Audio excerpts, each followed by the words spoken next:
We are at Green Flamingo, my farm that I started almost 3 years ago with my good friend Mary Hathaway. I had traveled a lot when I was younger and woofed at lots of farms, and I found a real passion for farming. It was automatically the thing that I wanted to do with my life.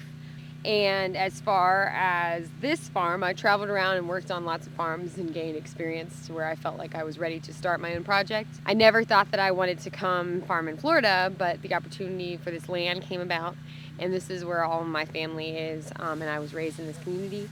So I did a little soul searching about it and thought that maybe I should come back home and try to make a better community in a place that maybe I felt lacked a bit of community and culture.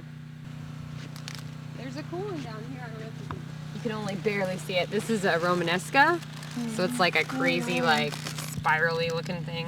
We do have solar on our trailer out here. This is our glorious solar panel, and it gives us enough power to run some lights at night, and we can plug our cell phones into it if we need to. The water, we catch it on this roof, and there's a gutter that runs along the lower slant, and it gets collected into this barrel here, so we can use it to wash dishes. So after the harvest, we plant a cover crop. I think we have peas and clover, and they replenish the soil and bring nutrients. And then we bring the chickens in here, and the chickens eat the cover crop and fertilize the soil so we can plant on it again. And after the chickens eat the cover crop, we move them to a fresh location to do it again. The electric fence we have is solar powered right here, and we use it to keep the chickens in and predators out. We use a compost toilet to go to the bathroom, so just a 5-gallon bucket, and we once we go to the bathroom, we fill it with sawdust and ash and leaves, and then once the bucket's full, we bring it over here and we throw it on the compost pile and cover it with some more leaves, and in about 2 years it should be ready to put to fertilize trees. I volunteer at a couple different schools in the area, teaching kids about gardening. We have gardens in each one of the schools, and I like having the woofers out here and interns out here to teach about farming. Beans, corn, and squash, 3 sisters or something. Whatever makes our life easiest is what we stick with. And those things that are difficult usually get pushed aside. During season, we have usually between 2 and 4 woofers here at any time. I am raking up the soil into raised beds for planting. It's good for drainage to have the soil level a little higher so that the water doesn't sit where the plants are and they don't rot.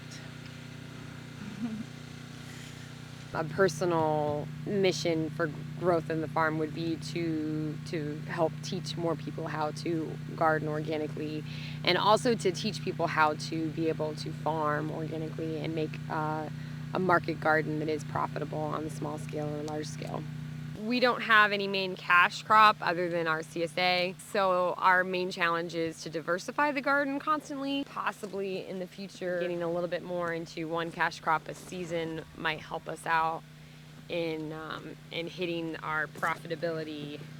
We have what we call how to start a farm on a budget. So the generator was given to us for free. Both of the pumps on the well were given to us. Our primary control for bugs is diversification. We rarely have even 1 row of the same crop planted.